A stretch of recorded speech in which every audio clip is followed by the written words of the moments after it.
Hello and welcome to the Ladies League something. This isn't a podcast, it's a show.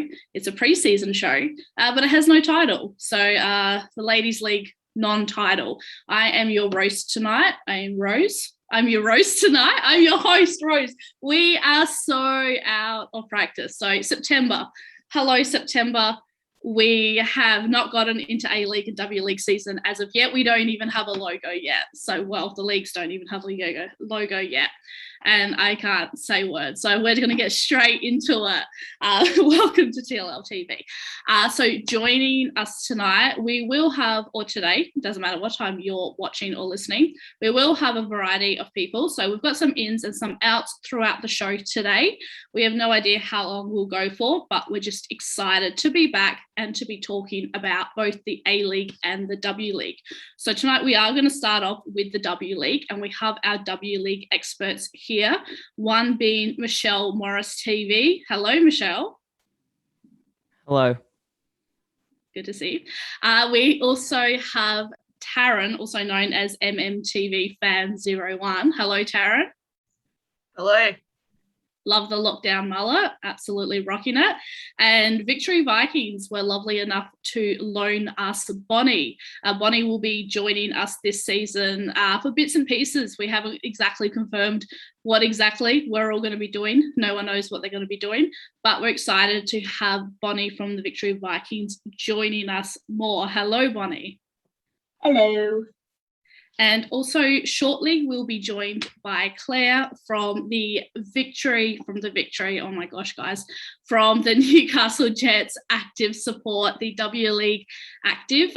So she will be joining us within the next 10 minutes or so. But for now, we're just going to get into a few cool things, pre-season stuff. So really, I don't know, we didn't really chat beforehand. Michelle's only joined the call like 2 minutes ago, and then she fixed her microphone and then we went straight on. So, classic TLL stuff. So who knows if you guys even prepared anything, but we're going to go around and just say our favourite pre-season thing. Can be absolutely anything at all. My favourite pre-season thing is the fact that Adelaide United have a game on the 23rd of December. It's a home game. It is a double header. I'm just going to wave my official stance on death to double headers and get excited that if South Australia let me in, I'm going to be able to see both the men's and women's game for Christmas time, which is my favourite time because the Boxing Day game used to be a tradition. So no Boxing Day game for us, but we get the 23rd December. Who wants to go next? Michelle. Yes, hi, hello. Favorite pre-season thing? That's come out this season. The Cote Rojas signing. That's been my favorite thing. So happy for you. That is the greatest thing that could have ever happened to me. Cheers. All right, so straight to Bonny. I know they did it for me. So they did. Bonny, your favorite pre-season thing? I think that would be the fixture actually coming out early enough that we can somewhat plan, COVID allowing, but a fixture coming out where we can actually organise things well in advance and hope they do go to plan.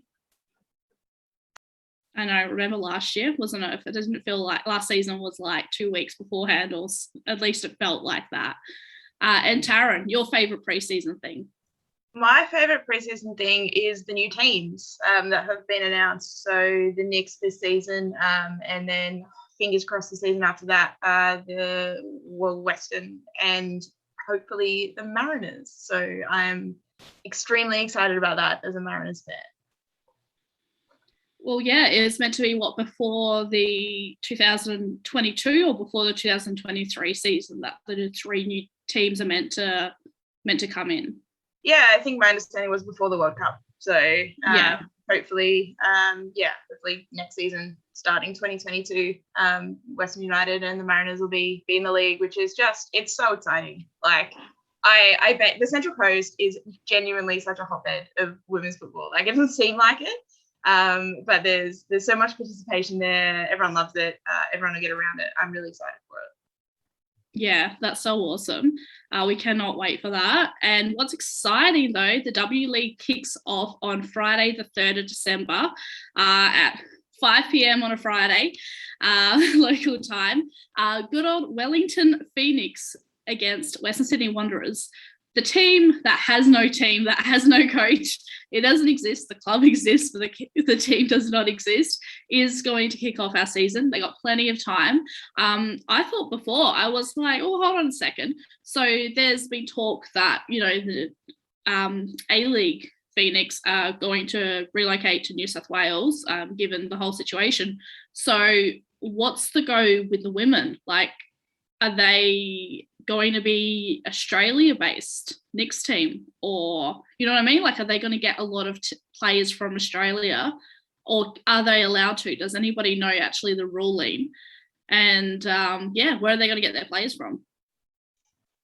The ruling was, I believe, was 11 New Zealand players were allowed, or 11 international players, including New Zealand players. So their 2 internationals would be included in that. And then plus 7 Australian players would make up the squad of 18. So the compromise was that the FA would pay the base wages of New Zealand players at other clubs. I think to compensate, if there was 18 New Zealand players playing in the league sort of situation. That was for visa reasons that go completely over my head. I'm sure immigration lawyers somewhere would know more about it. But there are visa reasons for that. So yeah, it'll be super interesting to see how that pans out. It'll be super interesting to see what young Australian players get an opportunity through the Knicks as well. But I think for those girls in New Zealand now, there is a pathway to professional football that doesn't involve going a million miles away. Even though unfortunately this season due to COVID it does involve being based in Australia. But it'll be so cool to see that evolve and that team grow. Michelle, are you excited to see the Wellington Phoenix W League team? Sorry, I'm putting you on the spot here. Yeah. Good. I'm glad that's I'm a great opinion to have for all of our followers out there. Yeah, very excited. I have no other thoughts. All right. Fixtures are out. Is there what are we thinking? Who wants to jump straight in about the fixtures? I hate with a passion, a burning red hot passion, double headers, and I'm so mad that all I've seen so far are double headers in the fixtures. Why? I thought we were past this. I thought this was going to be the season where we had moved past this, and I understand that we are struggling because of COVID, but I mean, where's the respect? We got a World Cup soon here in this country. I think part of it is to do with changing room, dressing room sizes as well. What do you mean? So apparently the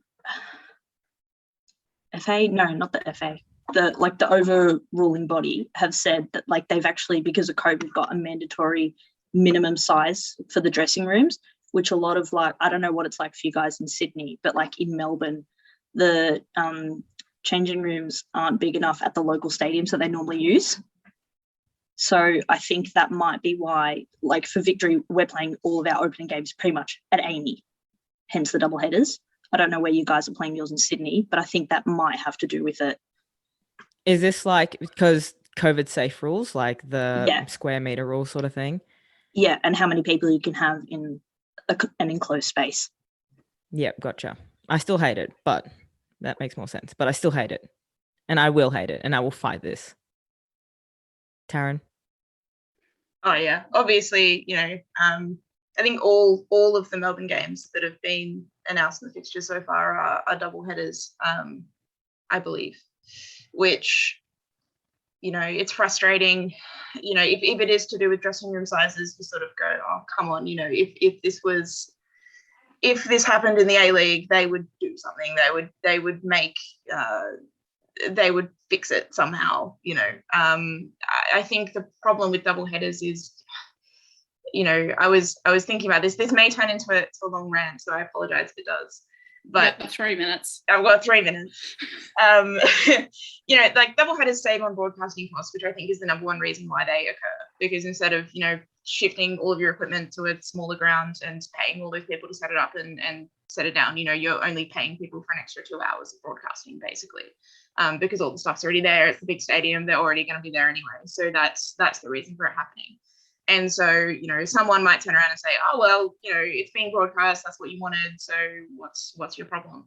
I think that the problem with double headers is that it's impossible to build community there. It's impossible to have any sense of, like, you know, I'd love to hear from Bonny about what it's like trying to do active with double headers, but it's just like, yeah, it's you know, that there are obviously overlaps in the audience with the A-League and the W League, but they're not the same audience. And so, you know, you've got, you know, 1,000 people in this giant stadium, sort of trying to, you know, go to this game. You know, I don't want to pay $30 because I don't care about the A-League really, like, especially not in Melbourne. I just don't care. You know, so it's irritating. You can't build that community, you can't grow that audience.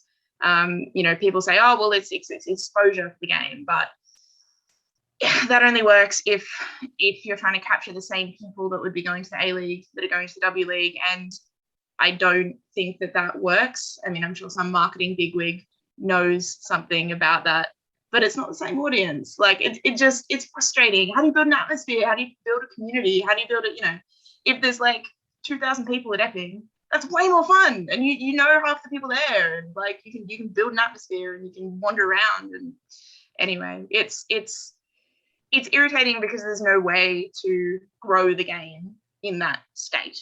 It's just a sort of stasis. It's just a sort of, you know, it's not going anywhere if you keep having double headers. And I wish it didn't have to happen. I know there are reasons why it's happening. I know it saves money. There are dressing room issues, which I wasn't aware of.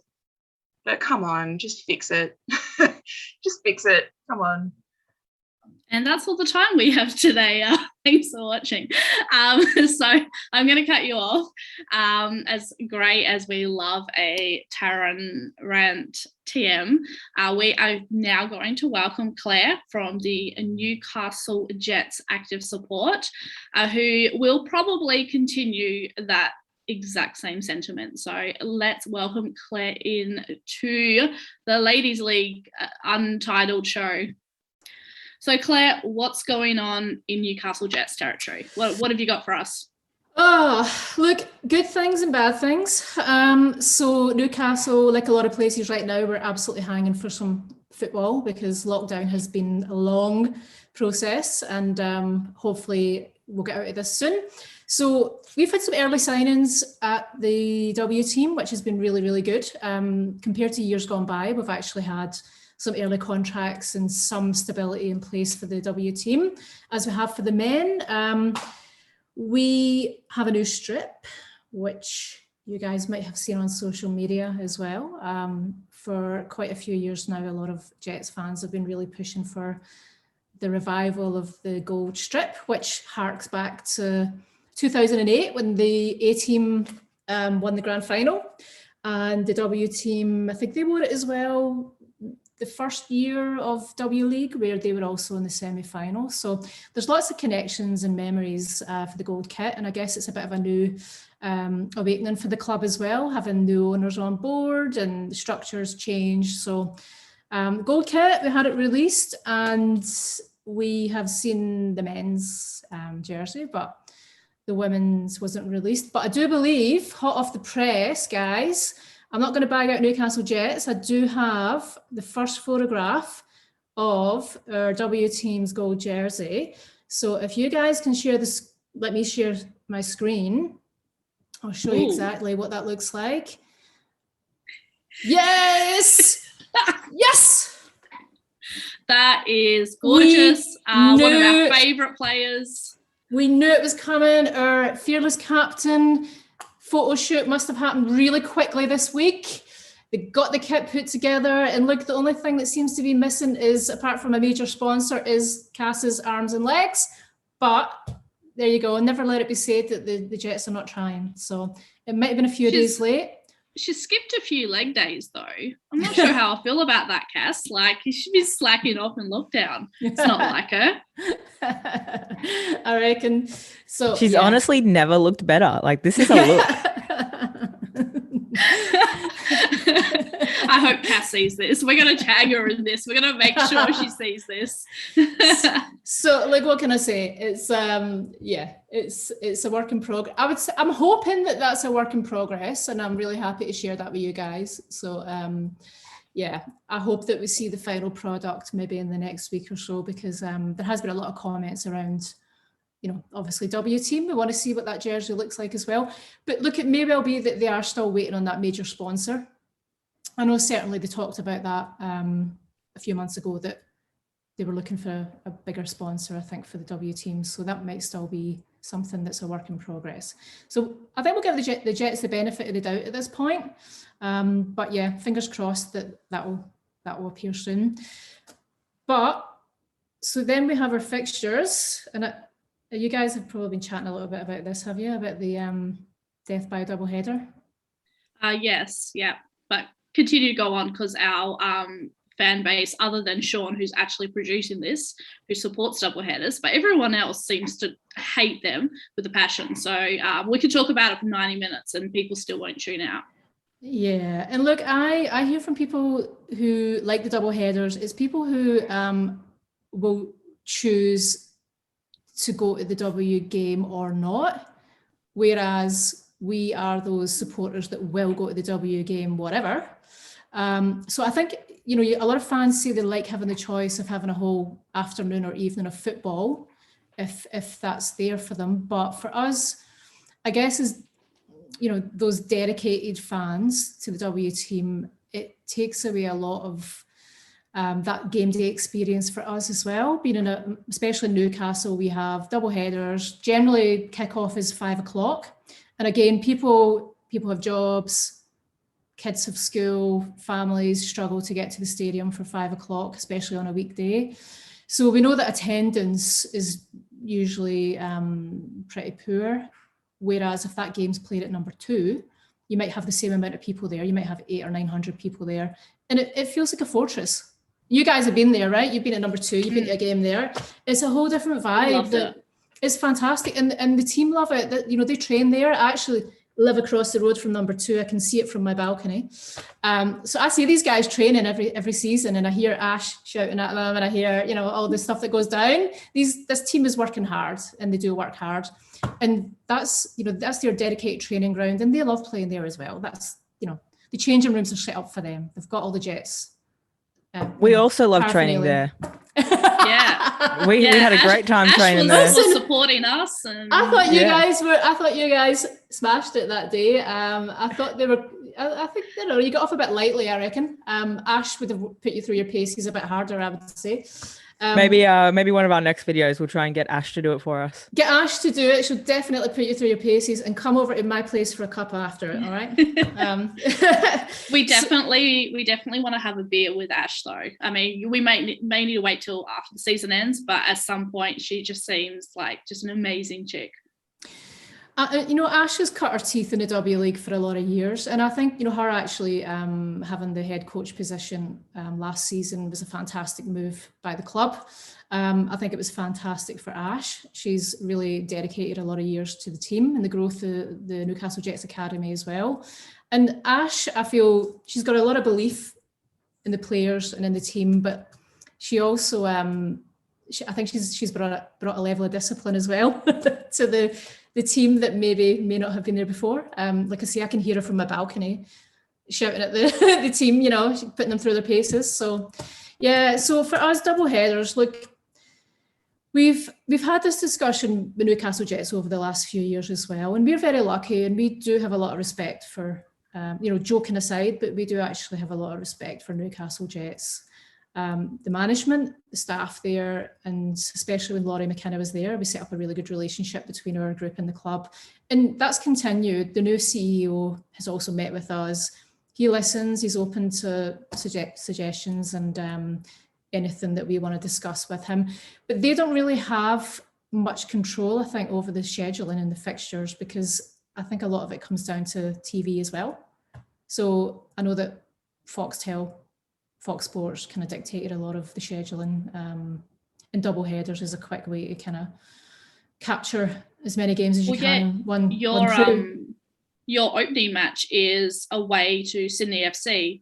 round one, Netstrata, Jubilee Stadium. Yeah, double header. So 5 p.m. on Saturday. Yeah. And I'm not sure, but I don't know if there might be an A-League game on at the same time, but then because you've got the overlapping A-League games as well, so Saturdays are going to be hectic for both A-League and W League. We're going to discuss that later on in this show when we get to the A-League segment. Yeah. But yeah, it's pretty cool that, obviously we've got the New South Wales based early on, makes sense, COVID stuff, you can't. Yeah. What can you do? But at least you get a Saturday for your opening because, you've been stitched up a little bit with the 5 p.m. Fridays for a few here. Yeah, we get a few of them, unfortunately. If it's a weekday, if it's during school holidays and people are off for Christmas and New Year break, then it's fine. It generally works okay. But yeah, double header in Sydney. So, we get to as many games as we can. And last season was pretty similar in that respect, where it felt like we were just constantly doing a perpetual round robin with the Sydney clubs because of COVID. So, like borders were closing, there were snap lockdowns left, right and centre. So it makes sense again that we're having those games early on with the Sydney-based clubs and the new team, Wellington Phoenix. So they're also in the fixtures for us as well, which is a game that I'm really, really looking forward to seeing as well. As far as the rest of the fixtures go, I think it will definitely be last minute, not a lot of notice, dependent on borders and COVID. So it's tricky. And last season, we provide an update. We on our page, we like to keep the supporters up to date with W League fixtures and games and how to get there, where you can watch it, that sort of stuff, how you get tickets. And last season, we updated the fixtures, I think, about 6 times. Yeah. And again, it was COVID. And for us, that's a minor inconvenience, but for the players who have full-time jobs or who study and who are based in Newcastle, it's messy because it's hard to plan your life around that constant change and having to travel. We actually all went to Brisbane for the last away game against the Roar.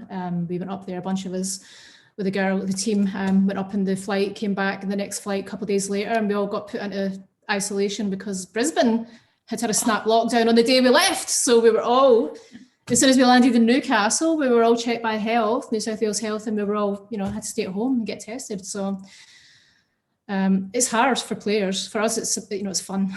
We enjoy it. But for them, it's just an added layer to the stuff that they manage throughout the season, not being full-time professional and having to balance jobs. I guess unfortunately that's the reality for our game. Luckily our game is in summer, which I am not a medical expert, but we all know that summer is a better time for viruses. Winter is not a good time, so that's what's keeping me positive. It's not medical advice or true in any way, but that's COVID positive. Thinking. No, hey. So we're gonna wrap up. We're gonna wrap up our Newcastle Jets chat so we can move on to a few other clubs, focus on a few other W League items. So thank you very much, Claire, for joining us, and thank you for the sneak preview of the kit. That was amazing. Big shout out to Cass Davis for being an amazing model. It's a thing of beauty, isn't it? It's a thing of beauty. So yeah, it's going to fly off the shelves. It's going to fly off the shelves. So any Newcastle Jets fans that have been wanting to get more involved with the W League team or just want a active support to hang around with on game days, you can see on here how to find the W League Jets Active Support on Twitter, and they also do have an Instagram as well, and we will link all of that on the bottom of this YouTube episode. So thank you so much, Claire, for joining us. Thank you, guys. Thanks for having me, and let's have a great season, eh? Yes. See ya. Cheers. Well, that was a great Newcastle Jets chat. I'm glad we got some Jets material in. Our Jets fans are going to be really happy, aka Todd Blackwell, who I told him the other day he would go to a Jets game if it was on the moon, which we all know he would. Our biggest fan, football's biggest fan, Newcastle Jets' biggest fan, because we don't get to check in on our friends up slightly north from TLL HQ. But let's move over to a bit of Melbourne victory while we have Bonny with us.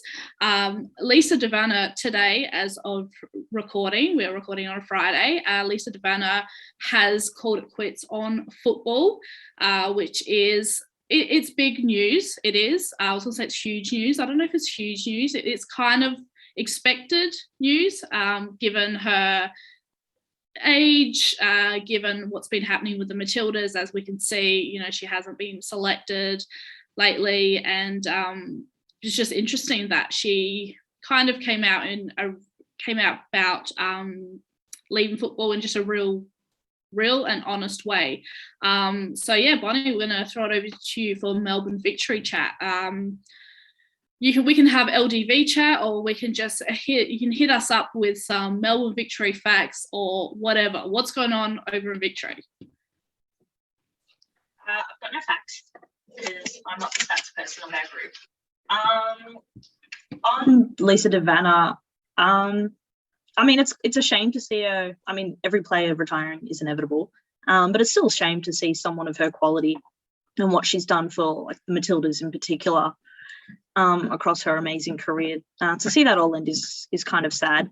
From a victory perspective, a bunch of us were talking about which players we were really hoping would re-sign and all that. She wasn't quite at the top of the list. That's not to say she didn't have a good season with us, but we were just more of the opinion that now is time to let some of the younger players come through. So I really don't have much to say with Lisa. Victory, I'm pretty happy. We've re-signed the majority, and I guess you could say the core of our side. Really stoked that Kyra's come back. Also very surprised. We do anticipate this will probably be her last season. I don't see how any Australian club could hold on to someone of her quality much longer. So that's pretty much it. Not a fan of the kit. Taryn, I agree with everything she said in regards to double headers. So I won't really harp on that too much. But so far it's looking good. It's looking like we can make another deep push into finals with the side that we've got. And I mean, Jeff is an amazing coach. What more needs to be said about him? So yeah. Well, good to hear about our friends over in Melbourne, because I feel like, Michelle and I feel like we're not getting there anytime soon. So thankfully we got Bonny to fill us in. I'm going to quickly touch on, so throughout this show, I'm just going to do this in bits and pieces. Now, I created a rankings list, just a quick one, just a little, this is Rose's little pet peeve of the week. So this, like, you might watch this and be like, oh, Rose, you're like nitpicking at things. But I've ranked I hope all the W League clubs that also have an A League club. And I say hope because I was at work today, and if any of my employers are watching, this was done during my break. And I was doing the rankings, and then I forgot that I was meant to continue during my afternoon tea, and then I thought I was finished. So I may have forgotten a club.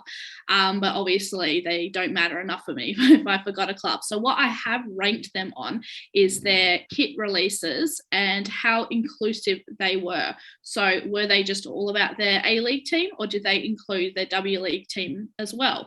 Now, this isn't just to be a bitch. This is purely to help the W League. The more you include your women's players in something as simple as a kit release, so that's a very simple thing that won't cost you any money. You just get an extra, just make sure you have women's kits in stock, and you tell your women's players to come in and be part of the shoot. So it's something really simple that clubs can do. So I'm going to start off from lowest scoring up to highest scoring, and I'm just going to reveal the lowest two for now. So we're starting with the lowest two, and I will update you guys as we head up to the winners. The winner will surprise you all, I can guarantee you that. So at 3 out of 10, we have Newcastle Jets. I'm sorry, Claire. So the release video was one big ad for their front shirt sponsor. There's no women's players used. Now, Claire has sort of, gone over that they obviously haven't got a sponsor yet. I still literally can't comprehend how Jets do not have a store when I think all teams are managed on the same server. These are my direct notes. I had 3 question marks on that one. have to go to Viva where there's only A-League, so no W League kits available to purchase, but again, they might be soon. Should have been 2 out of 10, but an extra point appointed for the Classic Gold. Then at 5 out of 10, we have Melbourne Victory, included women's players, point deducted for being a shit kit, no W League kits available as far as I can see. So that's my lowest 2 so far, and I will fill you in as we get to the next 2 shortly. Who wants to jump in next? I've had enough of me talking. Hit us with any W League topic, whoever wants it. Well, if you're going to start talking about the W League shirts, can I talk about the Sydney stuff? You sure can. Because I'm upset. I'm real mad. Okay, Michelle's got the teddy bear now. This is Michelle's moment. Okay, basically, right. You know, Sydney, I think, for the most part, has done pretty well at, like, you know, including the women's team. And I think for, you know, the last couple of years, it's been, you know, seen that they are an important part of the club. And they're a successful team. You know, there's no denying that. They've got trophies, you know, we love to see. And I'm sure you'll mention this in your you know, ranking, but they did include women's players who were sponsored by Under Armour in their new kit release. But when I checked onto the website, one, there are no women's cut sizes for even the A-League shirts. There's only a women's cut size for the home kit. And after many tweets of backlash, they have said, and they've given us an update, which is we've spoken to Under Armour and we may be getting women's cuts in the alternate and the away. Wow. We may be getting them. There's no certainty, but we might be getting them. When asked about W League shirts, there's been no response. I'm pretty sure they haven't said anything about the W League shirts. I think in their head they're thinking women's cut. That's what they're thinking. They're thinking just the women's cut shirts. No, I want a W League shirt. Nowhere on any website, the Under Armour website or the Sydney FC website, is a W League shirt. So they still haven't released them. I think they're so confused between what people are asking for. We're not asking for women's cut shirts. I mean, yeah, some people definitely are, but we're also asking for W League specific. And I want to be able to personalize it. Even when I go back to one of the old kits, the W League shirts on the Sydney FC website from last season, you can't personalize it. So I can't put anyone's name on it. Now, I don't know if that's just because it was last season, and that's fine if it is just because it's an old shirt, like whatever. But when I go onto the A-League shirts for this season, the new ones, you can choose to personalize the shirt. So you can either put obviously like your name in it, or you can choose a player, and there's a drop-down menu.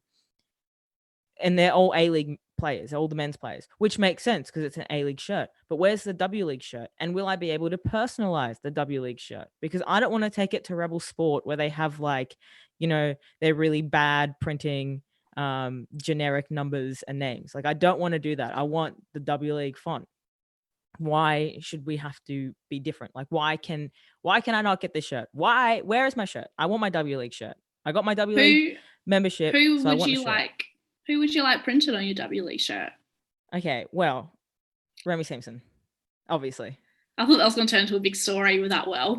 No. Well, you know, I've known her for a very long time. It's pretty obvious. I've known her since she was a child, so I would like to support her and get that shirt. Also, because I think, you know, this will be her last season at Sydney. I would hope that she moves to Europe and gets a gig somewhere else to further her career so that she can actually play in the Matildas and not just be in squad. Well, thank you for that, Michelle. No worries. Sydney FC, bring me my shirts. We all feel better now after hearing your feelings. Taryn, would you like to continue about double headers, or would you like to bring up a whole new topic? Because we are getting quite close to closing off the W League part of this show. So I would like to throw the teddy bear over to you. What have you got for us? Well, I would like to continue talking about double headers, but not just double headers. I think with the shirts, it all ties into this like whole one issue of like who is the W League audience? Like, this could be a whole podcast on its own. The W League community, the fans of the W League, they're a distinct group from the fans of the A League and the A League community. So it's not good enough to just say, oh, here's this men's cut A League shirt that you can enjoy as a fan. Like, it's this whole ecosystem of just sort of saying, oh, the women's team is like secondary to our affairs, and like we'll just sort of fit them in where we can. And like, that's not going to do anything to grow the game. The reason why, all these like fancy brands are like, oh my God, investing in the women's sport more generally. And I say that kind of sarcastically because brands and capitalism, but you know what I mean. The reason why they're doing that is because, don't laugh, Michelle. The reason why they're doing that is because there is commercial opportunity in women's sport. The reason why there is commercial opportunity in women's sport is because there is a different group of people that you can target.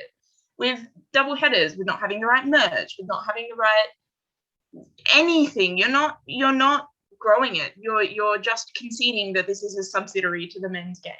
And if the dregs of the men's supporters will support the women's supporters, then that's good enough for us. It's the shirts and the double headers are all symptoms of the same problem. And I really wish that it would be fixed because it's frustrating. And that's the end of my rant. The bear is past. It was a short one. It could go on. I could dedicate a whole podcast to it. It's like an eternal frustration.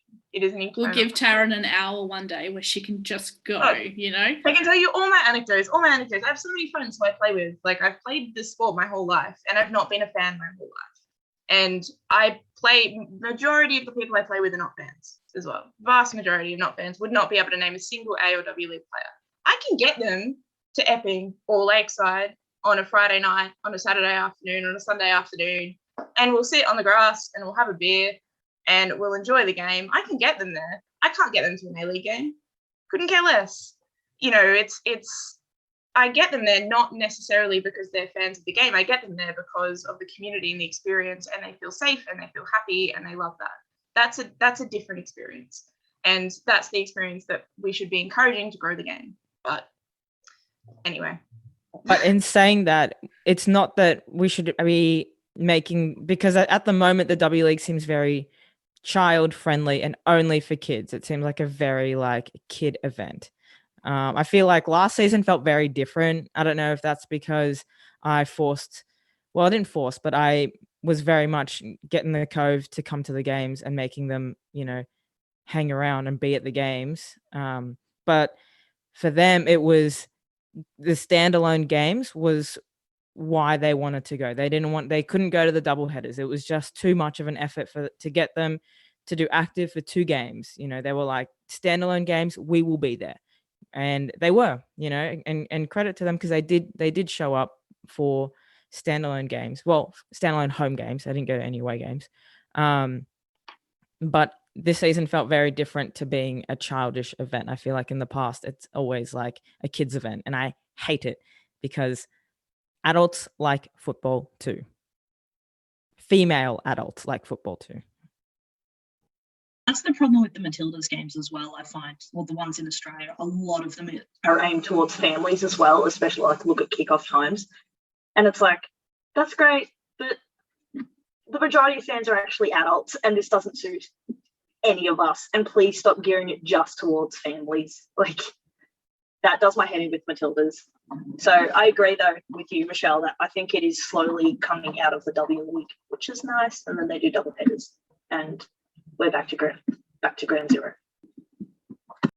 Yeah, I did put a poll out on TLL Twitter because I kind of wanted to raise hell just slightly, where I played devil's advocate and did ask, are we still officially death to double headers, or are we going to give it a pass this season purely because of COVID? We know that clubs are financially struggling, and obviously borders and all the other struggles that you have. I should really look at those results. Let's look at those results and read them out on air. I was just going to say that the comments to that were just like aggressively against, not aggressive towards us, aggressive towards the situation.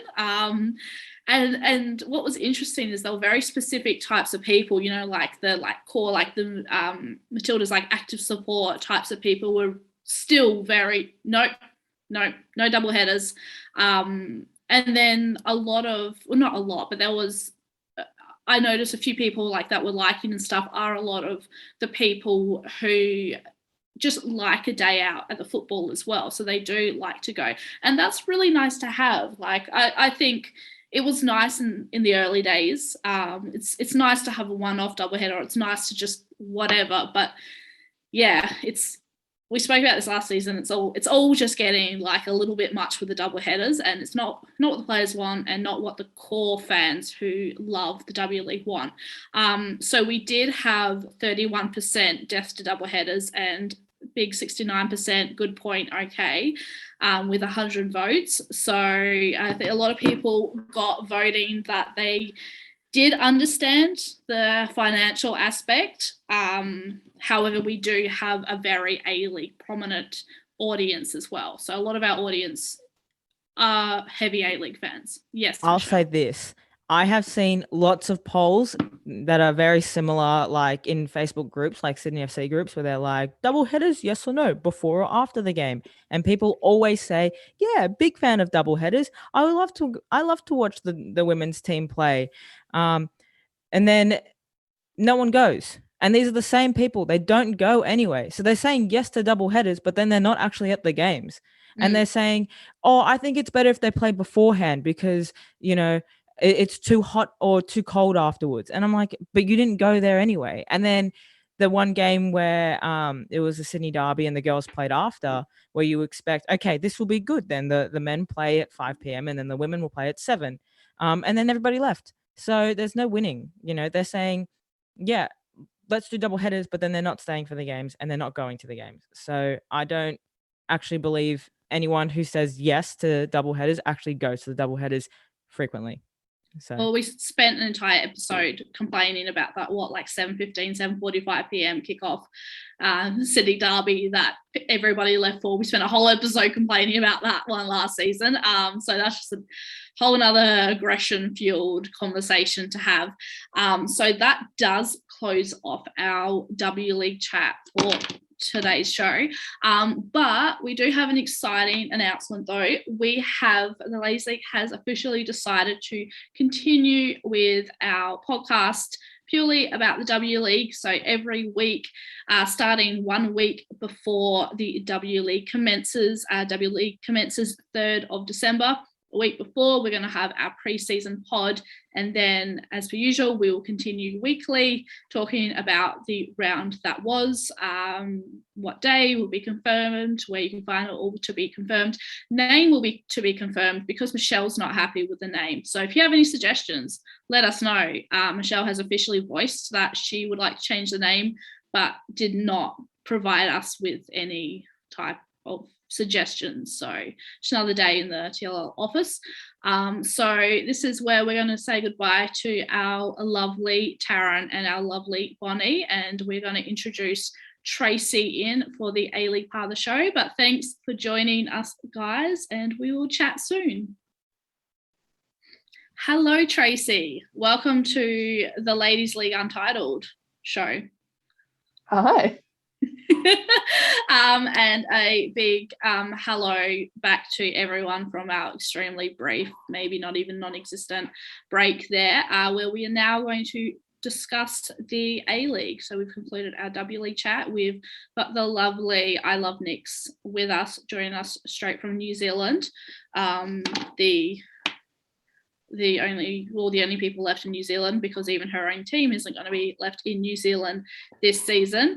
We would love to chat all things Wellington Phoenix W League with Tracey, but they don't really exist, as we pointed out before. So A-League is kicking off on the 19th of November. Very, very interesting. As we know, it's on Paramount Plus and 10. One game a week will be aired on 10 on free to air. And a lot of the time, I believe the whole time, the fixtures are generally decided by the broadcaster. So very interesting that we have all these Saturday night overlapping games. I was trying to look at these graphics and I was trying to make what on earth is going on and what games we have when. I think there's going to be, not only is there tons of A-League overlapping, there's also obviously going to be lots of W-League overlapping. So TLL socials are going to be very different this season because we're going to have to try and keep up in some way. But yeah, Wellington Phoenix, have you got any goss for us, Tracey? I don't know. I don't have any gossip. It's all just I don't even think we have a broadcaster yet over here for the season, so that's a little bit weird. Yeah, no real goss. I know that 2 of our players aren't even here, and I don't think they're going to come here. I think Reno is in Australia and is training by himself. And we've got another player coming from overseas who I think is going directly to Australia as well, to meet the team there, because otherwise they have to do, well, I don't even think they can get into the country, to be honest, with our MIQ situation. So heading directly there. Our boys leave at the end of October. That's all I've got, really. It's kind of sad. I don't have my finger on the pulse as much as I should. Don't worry, I've got no idea what's going on my side either. Michelle, have you got anything Sydney FC to hit us with? I'm very disappointed in the signings. Yeah. It was a bit lackluster, a bit boring. Nothing like, wow, I don't know, just not, I don't know. I'm not feeling like super confident this season. Like normal, like every other season is like, yeah, Sydney FC, they're gonna win. But nah, this season they'll probably come like 7th. Really? Oh no, not 7th, but I just don't have high hopes for them. And also Adam Lafondra has changed his number again. So he was, obviously when he came here, he was number 9. Then Bobo came back, so he went to 99. And now he's changed his number to number 14 to pay his respect to Alex Ross, which I just find very strange considering he's not been at the club for that long. And he also said, because Alex Ross has the goal scoring record of the club, that he wants to break that record. And he also said the same thing when he first joined, when Bobo was the highest goal scorer for the season. And he was like, I'm going to break that goal. I'm going to be the top goal scorer. And he wasn't even close. I don't know. I find his personality a bit weird. And he's like a decent footballer, but I think he talks too much. It's an interesting way of putting it, though. Hey, like he legitimately said like he wants to honour Ross, but then yes, it was kind of like in the same paragraph, but he also wants to beat his record. And I mean, like, of course, you're a footballer, but it's kind of like there's no real need to sort of say that. It's like just you've taken his number, like you just want to honour him, Like, yeah. Of course you want to score, Broski's been at the club for years. Like Broski's club legend. Like this guy, he's been at the club for like 3 years and he's going to come in and take his number. Like, I get it. Like, and I'm mad respect to Brosk for not retiring the number and like, for the club for not retiring it. Cause like, I know that's a thing that people do. And, but it shows a lot of, character for Alex Brosk to not retire it as well. But why are you going to take it and then say things like that? Like, I don't understand. Maybe it's just the Englishman in him. Yeah, maybe. Different cocky way that we're not used to. But good on him. His cocky attitude's what scores him all the goals. In exciting Adelaide United news, we have a new number 10, Isaias Sanchez. New number 10, not new player. So fan favourite. I have not met one Adelaide United fan who does not like Isaias. If you don't like him, let us know in the comments and then you can immediately unfollow. No jokes. I mean, it's awkward, but yeah, great stand-up guy. I don't just say that because he follows me personally. Great human being, great player. We absolutely love him at Adelaide. Here is my flag. As people may remember, last season come finals time, I was saying how I was painting a flag. And then it was the game against Sydney FC, and then it was supposed to rain. Well, it was raining that day, and then it magically like stopped, or it rained a little bit during the game. And watercolors, water-based paint did not put the two together, so I didn't use it. But I have this lovely arch in my new unit, so yeah, I just want to display that for everybody because I'm enjoying it. But back to A-League in a moment. Well, this is like half A-League, so if you've been watching from the beginning, which I hope you all have, I am doing a ranking of kit release inclusivity, not to be a bitch, but to be all the points that Taryn made before, which I feel like is good. So where were we? We were at, so we've done the bottom two, which was 3 out of 10 for Newcastle Jets, 5 out of 10 for Melbourne Victory. Rewind over there if you want to know my reasons. Next 3, yes, that's right, I'm going with the next 3. We have 6 out of 10 Melbourne City. Now, I might get yelled at by a certain Macedonian, not Chrissy. Melbourne City, 6 out of 10. While concept of the video was fantastic, I loved the kit release video. It was purely about the men's team. Yes, it had Stoddy in it, but the actual concept and the actual photos of, turning into a video was all men's games. Points deducted for being a team with silverware, well, with W League silverware, and underrepresented, and they also have no pre-sale kits at all, so not A-League or W League, so I can't quite judge them there.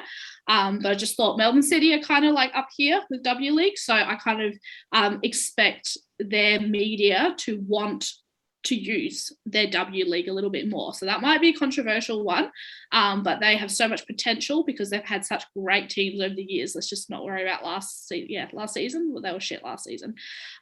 Next up, 6.5 out of 10, Sydney FC. Now, they included the women's players, but they didn't release W League kits and fans had to request. Only A-League women's cut in home available. Extra point deducted for being premiers last season and no W League kit on release. So they would have been a 7.5, but because Sydney FC had such a successful season last season, and they're a great team, they're enjoyable to watch, they should be putting more of an effort, and for all the reasons that Michelle said previously, they should be putting more of an effort to have their W League kits available. So they had deductions based on the availability. It didn't feel like a 6, but it didn't feel like a 7 either. God. So we had to go halfway. And then last one for this period, where I'm going to leave you guys hanging for the bottom, or for the top 3, 7 out of 10, we had Perth Glory, included women's players, but I couldn't find A-League women's cut or W League shirts.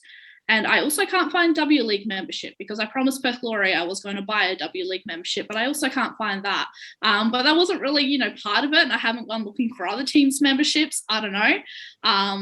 But their website feels like, I'm really sorry if the web person is watching, but it's slightly different to the other teams' website. And it feels a little bit like it was made in 1999. It's a little bit old school, so not sure what's going on there, but the actual kit itself was nice, and the release did include women, so they had a 7 out of 10. So we've got 3 more to go, and we'll get to that at the end of this show. And like I said, number 1 may surprise you. Back over to A-League chat. We've had some real excitement this week. South Melbourne entered the chat, and we absolutely love when that happens. So it was announced, I think it's roughly 7 games of Western United's will be played at Lakeside Stadium. Obviously, we all know South Melbourne have been dying to get into the A-League since the A-League's inception. But if you ask South Melbourne fans, they will say, screw the A-League, it's a plastic league, blah, blah, blah. So South Melbourne put out, I'm sure everyone watching here knows what happened. South Melbourne puts out a release saying that Western United can't use it. It just became a whole absolute shit show. So somebody is the trust or whoever has said, yeah, go ahead, use it. No one's contacted South Melbourne, or they did contact. Who knows? Who knows what's actually true and what's not true? I don't know. All I know is South Melbourne were angry. Western United were on the end of it, and it's even funnier because Western United were supposed to. Were they supposed to when are they supposed to actually finish the stadium? Or was there like, they're meant to be like well into the progress by now or something like that? And they haven't even, the shovel hasn't even gone into the ground yet. So that's why that was funny. It brings me extra joy as well, because obviously it's Western United and we all know how the Phoenix fans feel about them. Is Rudan still there? Did he move? He's still there, I'm pretty sure. Did Aloisi go somewhere? Did Aloisi go to United? Yeah. Yeah, you're right. That's right. I feel like that was a fever dream. It just kind of happened. And maybe I wasn't paying attention at the time. As you can tell, we are very behind in A-League. Honestly, I've been paying so much attention to W League. That's why the A-League section of the show is much shorter. Such as we love the A-League, we are very, very behind in it. We have fact checkers working on that one there as we speak. Yes. Yeah, he joined in July. John Aloisi joined in July. Thank you. Everyone's watching this going, you guys are terrible. Are there any fixtures in particular you guys are looking forward to with your teams? Tracey, I know it's quite hard because you can't actually get to your games. Fingers crossed you get your Trans-Tasman towards the later end of the season, I would assume, much like last year, but hopefully sooner than last year. Yes, Michelle? I have an update about the stadium. Sure. It is supposed to be completed May 2023. So I don't know if they're going to reach that. It's going to be used in the Women's World Cup. I'd say obviously not. Hasn't been proposed. Put a deposit in elsewhere. But yeah, so that's that Wyndham ground, whatever it is, that is supposed to be finished by May 2023. We've lost all our Melburnians, so we got no idea what's going on. And that bridge thing. There you go. There was your update. Oh, thanks for that, Michelle.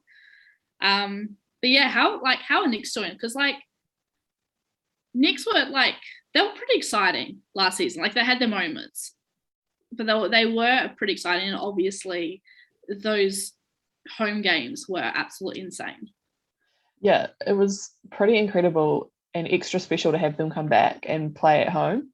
I think the results obviously helped get big crowds here, but also just the fact that we'd been starved of live sport of any type, and then having our team come home to play was pretty incredible. Obviously, if we look forward to next season, we want to see the team come back as soon as possible, but we all understand the reasons why. Obviously, they have to be there in Australia, etc. Losing Davila and Hemed, not quite as much, but losing Davila, I think, is a huge loss for us. And we haven't really signed anyone to fill those spots. I mean, Hooper's coming back, which is awesome, and the jet ski trio are back together. But yeah, I haven't pretty behind on what's going on and things like that. I haven't been to any trainings or anything like that, so I can't speak to the state of the team at the moment. I do know that there's about almost a dozen academy players training with the first team squad at the moment, so it'll be interesting to see if any of them also get taken across. Obviously at the end of last season we saw some of the youngsters starting to make an impact, but who knows what happens in the future. So I'm so bad. I got a question for Tracey. Yeah. And the Wellington Phoenix. So I've been to the stadium, and I love the stadium. I think it's sick. I went there to watch Peru play. But do you think it is too big of a stadium for Wellington? Do you think that they should play somewhere else? And where would you like to see them play? So in Wellington, there's no real suitable secondary location, but that meets the A-League requirements. But I definitely think that the stadium, I love it there, but it is too big for the crowds that we get, and it's harder to create the atmosphere. I think it's everyone's dream to have a boutique rectangular stadium where we play, And that's kind of been floating around for ages. We did a few years ago have a couple of games in the Hutt Valley, which is like half an hour from the city, but a pain to get to on public transport. And they set up make temporary stands around the ground and everything like that, and that was awesome, like full of people, no stand roofs, so a little bit harder to make noise and stuff like that, but it was definitely like more intimate, and being closer to the pitch and having that emotion come through, I think was really cool. So if they could do something more permanent there or somewhere near the stadium, because the stadium in Wellington is the train station as well, like right near the train station, so it's a hub for everybody, which makes it quite good in that respect. Whereas going out to the Hutt Valley, for example, people who live on the other side have to come into the city and then back out on different train lines and things like that, so it makes it harder for access. But I definitely think we need a smaller stadium, because when like the Cake Tin is packed, it is incredible, and like that is fun. Like that Peru New Zealand game was one of the best football experiences I've ever had, but it was like there was so many people there and it was so fun, and like being able to listen to the national anthems there was unreal. It was so good. So I love the stadium, but yeah, it's huge, and I think there's a lot there. I mean, I think that's an issue with a lot of clubs in the A-League, not just Wellington. Well, Piney's latest info on Twitter is Wellington Phoenix to Chatswood, which probably only people who live in Sydney would know what that is or know what we mean when we say that. So Taryn has now found another A-League team to support because we've got an ongoing joke because she just loves Chatswood Oval. She's got all these like great memories there. So every time me and Michelle go to Chatswood, we just say like, "Oh, wish Taryn was here." What do you reckon about that, Michelle? The Knicks gonna be our local? They are not my local, and they will not be my local. Chatswood. I don't know where this came from. Like, why did he say Chatswood? And like, why would he apparently like facilities wise? Like there's facilities Chatswood there that Wollongong doesn't have. Oh, so also like they'll relocate there, and that'll be like their that's like their camp. Like that'd be the funniest thing, because there isn't like Chatswood's like a city, like it's a mini CBD. That like I don't know where they would play in Chatswood. So there must be some kind of like health club style place or something. You know, something that has like a gym, probably a there pool are still like a lot of football training clubs there. There's still football clubs in the area. You know, it's still the North Shore. They still have stuff there. Gladesville's probably not too far away, and they've got NPL teams. So I don't know. Yeah. Well, I don't think MacArthur will let them have Northbridge. From what I saw on Twitter as well, I think there was complaints last season about the university pitches that they were using at the Gong. So I think that's where that conversation has come from about facilities and stuff like that. So they may be looking for somewhere that's better than what they had there. Plenty of room at Macquarie. They can just buddy up with Sydney FC. There is so much room. Plenty of room. Yeah, but there's also just a lot of training pitches, I think, in the North Shore or the Northern Beaches. I think they could train anywhere, really. Like there are like grass fields for days. You want an area that, you know, everything's in kind of like a good like length, you know, you can all get on the team bus, and when you all need to go to the gym and, you know, you need to train, you need to do this or whatever like that, everything that they need, you want it to be like nearby. So I guess Chatswood might be a good idea, because maybe there's just a lot of what the team needs as a camp. Well, that'll be really good for us for when we get the cardboard cutout, and then we can bring Tracey along to training sessions. Exactly. We've been discussing that, we're going to have a Tracey cardboard cutout, and she's going to go to games. And that's the thing, we can just go down the road and take Tracey with us. Like, hey guys, Tracey just wanted to watch. put like a camera on her or something. And Tracey's just hanging out at training and hanging out at games and stuff. And yeah, like she's gonna have a good time. Can't wait. Cardboard cut out Tracey's gonna have a better social life than real life Tracey. It's true. We're just yeah, she's gonna go on a roll. All right, let's stop talking about chats because Taryn's gonna be sad that she missed this chat. Is this the new subject? Is this the year of the jerseys? Like, how good have the A-League jerseys been? I'm saying this especially as an Adelaide United supporter, but I mean, your Knicks away kit is unreal. Like, Sydney FC's kits are unreal. Melbourne City is unreal. I like Perth Glory. I like what they've gone like a little bit more fluoro. Or I think Brisbane Roar is clean. Melbourne Victory suck, but you know, like that's just off the top of my head. Like some like the most awesome ones. Newcastle Jets went with their gold, which their fans are frothing over. Like Western Sydney Wanderers, everyone's frothing over. Is this like the year of the jerseys? Is this going to be our peak as a club, as a whole, or as a league? I hope not. Yes. I mean, some of the kits are great. Yeah, some of them look really nice, but some of them are just, you know, Melbourne Victory. So, and like Yeah, I like the Wanderers kit a bit. Like, I think everybody's like hyping it up, like this is the greatest kit I've ever seen, but it looks exactly the same as every other kit. It just has gold on it. The gold logos look nice. They do. The collar is a bit weird. I'm not sure if I like it or not. I think it's better than last season's collar. I do love a good collar, but the white I did not like the white. But I don't know. I think Adelaide has probably the best kits, but they usually do pretty well. Adelaide's kits are usually always pretty good.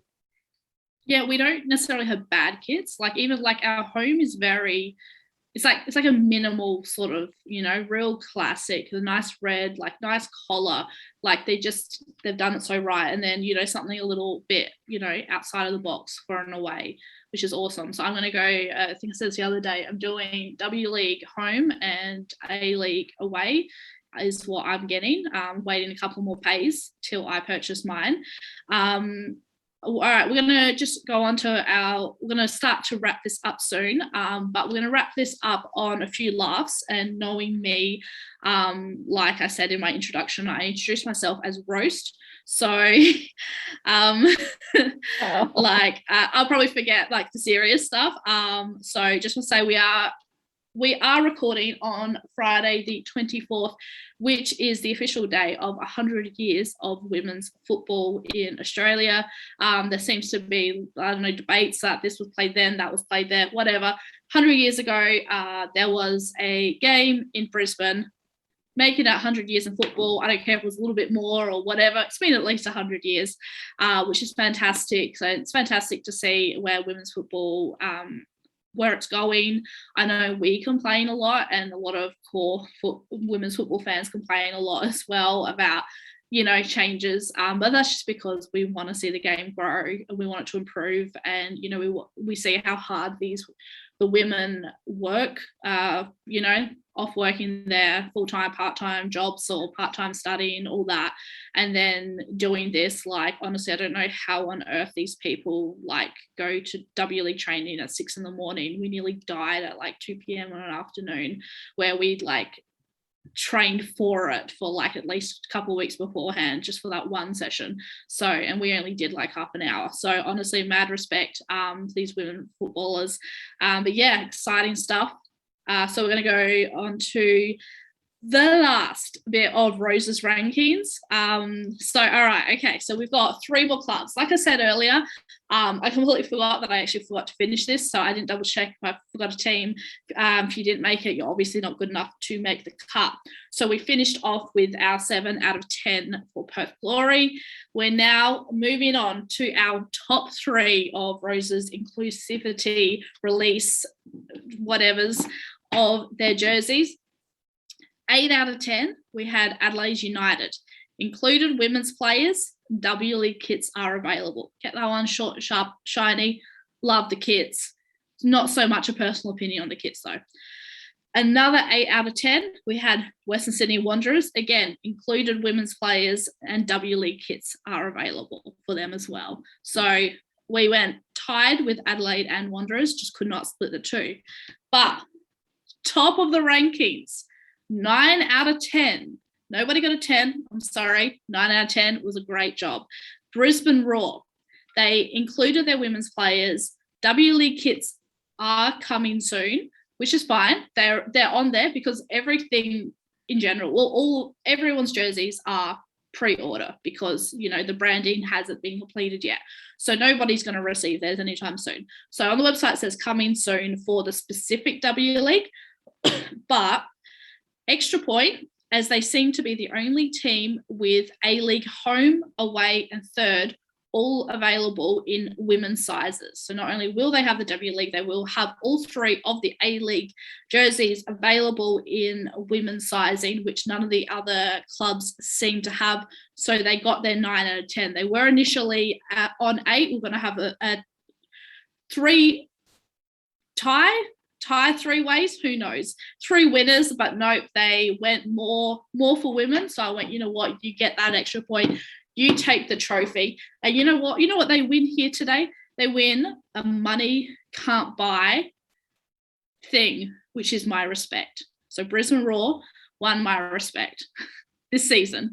They can still not win it. They can still lose it at some point this season. You'll have to do this again next season when Wellington has like everything like that, when they're like fully set up. Well, yes, and so I didn't include obviously Canberra. They don't have men's, and then the 3 coming. Didn't include them because I was like, well, Wellington don't even have players, so I mean I can't really include them on that. But that's what I spent my break doing. So I just felt like doing it. I was like, you know what? I'm thinking it in my head because I didn't want, and it actually was quite therapeutic because I was like, you know what? I was thinking some of them had done a really bad job.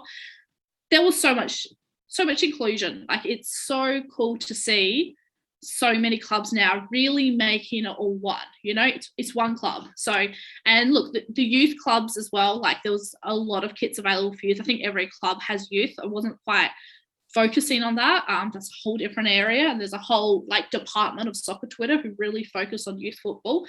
They know their shit. I do not know when it comes to that. All I know is no Grozos, no Party, who has gone over to Newcastle Jets now. But we have gone well over time, as we always do. So any final thoughts from you two lovely ladies? Cool. I have 0 thoughts in my head, except one. I am hungry. Do you enjoy the new episode of Ted Lasso? I did. No it was great. Well, it made me anxious. Over the last 3 days, I've watched a lot of that show. I only have, I think, 3 episodes to go to catch up. It's quite obsessive. So this is soon going to turn into an official Ted Lasso fan account where we're going to review every episode at this rate until the leagues start. So we are looking forward to the leagues rebranding. It should be very interesting. God knows what they're going to do. Heard a few rumours, not too sure. But the APL, the Australian Professional League, or leagues, or whatever they're calling themselves, are rebranding because now this is their first season, officially in charge, no longer connected to FA, so everything's going to be new. The new, as you saw, the leaked logo that we all had a lovely day taking the piss out of, which is always a good day when things get leaked. Thanks, Melbourne City, for that leak. It wasn't Rebel. It wasn't... Rebel normally do the jerseys, so it wasn't FIFA. It was Melbourne City. Someone must have posted the wrong video or got their times wrong or whatever it may be. So big shout out for letting Soccer Twitter lose their mind on that day. But yeah, so exciting stuff. Like I said, we have 19th of November, the A-League starts. 3rd of December, the W League starts.